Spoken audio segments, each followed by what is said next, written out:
Hi, it's Kathi Vidal again. By now, you should have watched my introduction to intellectual property, as well as some additional videos about the specifics of patents, trademarks, trade secrets, and copyrights.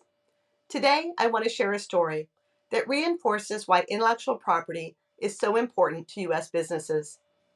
In 2009, I met two very special women, former athletes and basketball coaches, Susan Walvius and Michelle Marciniak. What I loved about these women, besides their energy and passion, was their story. In August of 2007, Susan and Michelle were coaching basketball at the University of South Carolina. Michelle was wearing her favorite performance fabric athletic gear, which she frequently trained in. Susan was also wearing clothes made out of the same material. Susan said to Michelle, "I would love to have bed sheets made out of this stuff." Without blinking an eye, Michelle responded, "Let's do it." That was their aha moment. Though many people have that aha moment, entrepreneurs are the ones who take their ideas and try to bring them to market. When I met Michelle and Susan a few years later, they told me about all the science and research they did on the benefits of sleep and the need for bedding that allows the body to self-regulate and keep cool. The two women had created a new company called Sheets. The name sounds like Sheets, Sheets, but it's spelled Sheets, Sheex. As an intellectual property attorney, I asked them if they had applied for IP protection. Yes, they answered, indeed they had. Not only had they applied for a trademark to protect their company brand, Sheets, but they were also working on their first patent with the United States Patent and Trademark Office, the USPTO. As they described it in their patent application, quote, "Sleep problems in the United States are remarkably widespread, affecting roughly 3 out of 4 American adults, according to research by the National Sleep Foundation. Consequently, a great deal of attention has been paid to the circumstances surrounding poor sleep, along with strategies for how to improve it." End quote. The implications of not getting enough sleep or deep enough sleep impacts not just day-to-day performance, but also the overall quality of our lives, according to the National Sleep Foundation. Addressing the causes of poor quality sleep, therefore, has ramifications for millions of people. The two innovators noted that a cool temperature of around 65 degrees is one of the most important components for optimal sleep. They also noted that researchers at Cornell University found that a rapid decline in body temperature not only accelerates the onset of sleep, but also may facilitate an entry into the deeper stages of sleep. As someone who has regularly helped women in startups, I asked to take a look at their draft patent, including what they were claiming they invented, and I gave them some thoughts.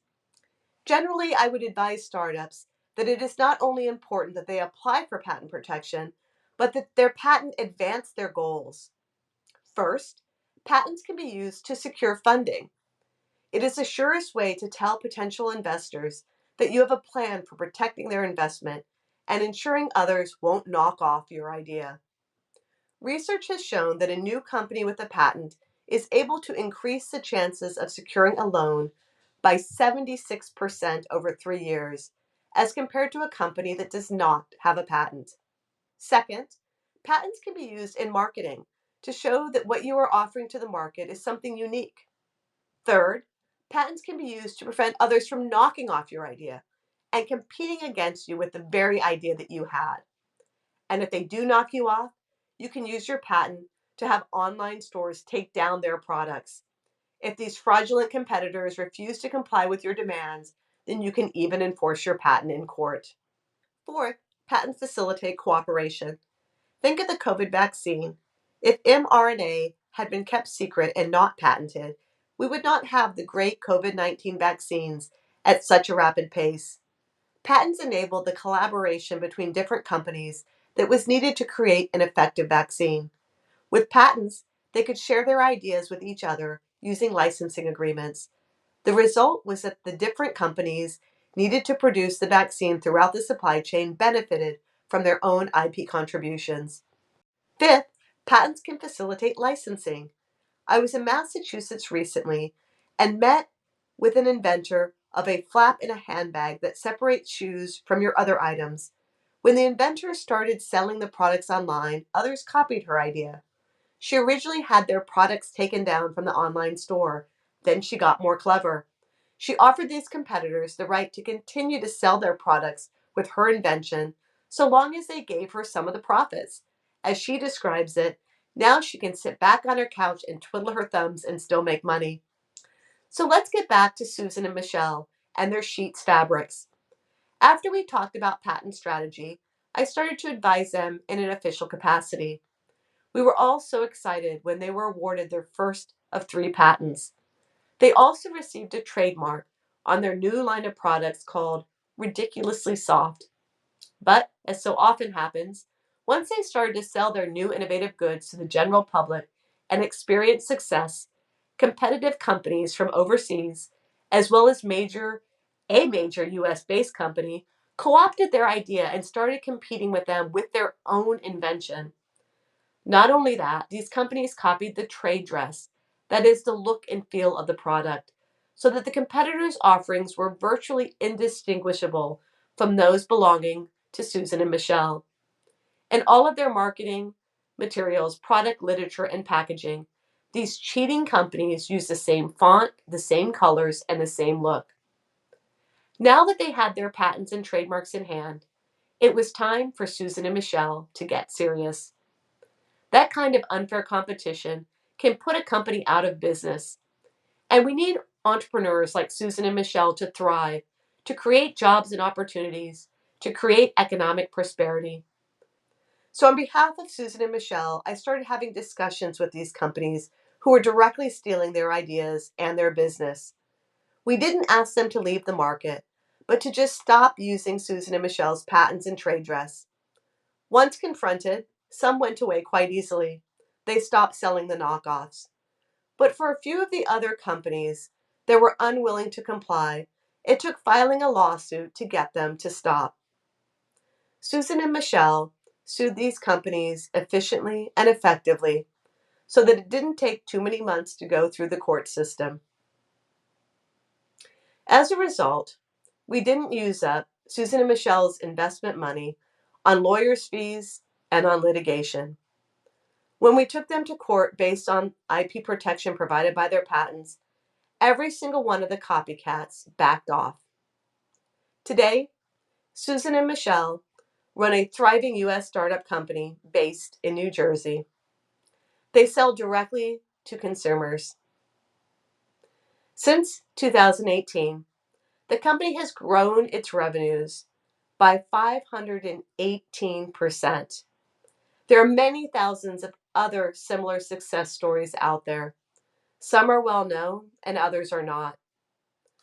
Some are small mom and pop operations. Others are massive multinational corporations at this point. Steve Jobs and Steve Wozniak started Apple in a garage in a California suburb.